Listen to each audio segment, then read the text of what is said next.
need to be trauma-informed in the sense of looking at what it is we're doing with people. We need to ask them not just what's wrong with them or think what's wrong with them. We need to think what's happened to them. We need to think who they are. We need to get stories from people that are about the context of their lives, not just about the list of their symptoms. We need to be thinking really about whole sectors of our adolescence, about how are we going to deal with the trauma, not how are we going to deal with the anger, not how are we going to deal with the learning problem. We need to think about how we're going to deal with the trauma. We know how to teach kids grounding techniques. We know how to teach kids self-soothing techniques. And our research is showing that when we teach techniques, when we have what we call reparative and restorative experiences, it actually affects the brain wiring. We rewire when we get new inputs. Just because someone has been traumatized as a child does not mean they can't lead a happy, healthy, well-adjusted adulthood. They just go by it a little bit differently. They just go by it a little bit differently. So thank you very much. Go for it.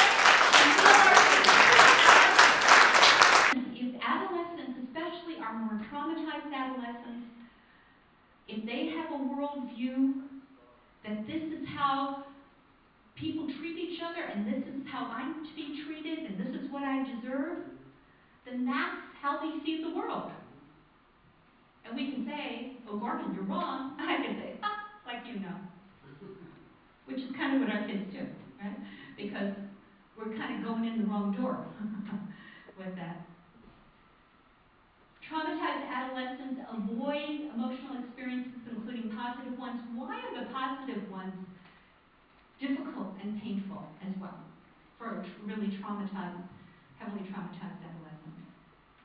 Sometimes they feel like they're not worthy of the positive. They're not worthy of the positives, or what happens is the positive experience comes in and it challenges this worldview. And as sucky, can I say that word? As my worldview may look to you, it's the one I know. There's comfort in this pain because I know how to deal with this pain. And now you're saying something positive, and that's a little scary. Because I don't have, remember we talked earlier, inner scaffolding? I don't have scaffolding that says, this is how I hold good stuff. I am wired to deal with the down and dirty, and you know what? I don't deal with it badly, I'm still here. But I don't have the wiring to deal with that. So that's a little scary. So you know what's going to be better to avoid it, to play it off. Healing experiences help to deal with triggers.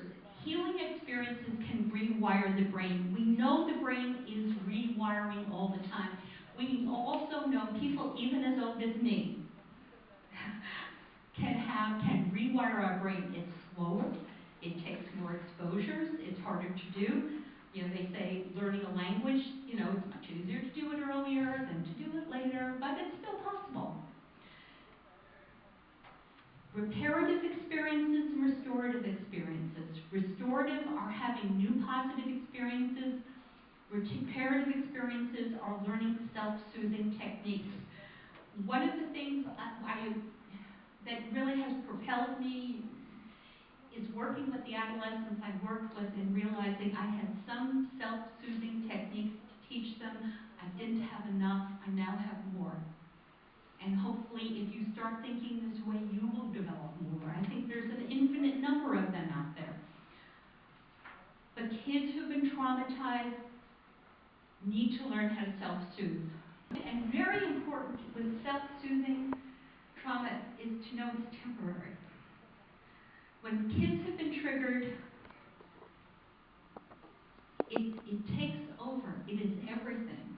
And even if they can say to themselves and learn to say to themselves, this is temporary, this too will pass, as my mother used to say. And resiliency is about being two-handed. It's about understanding our pain and understanding our gain, what that pain has taught us. Which is why trauma is important on another level for people to understand what have they learned from it, how they shape their lives, because that's part of who they are. That's part of their story.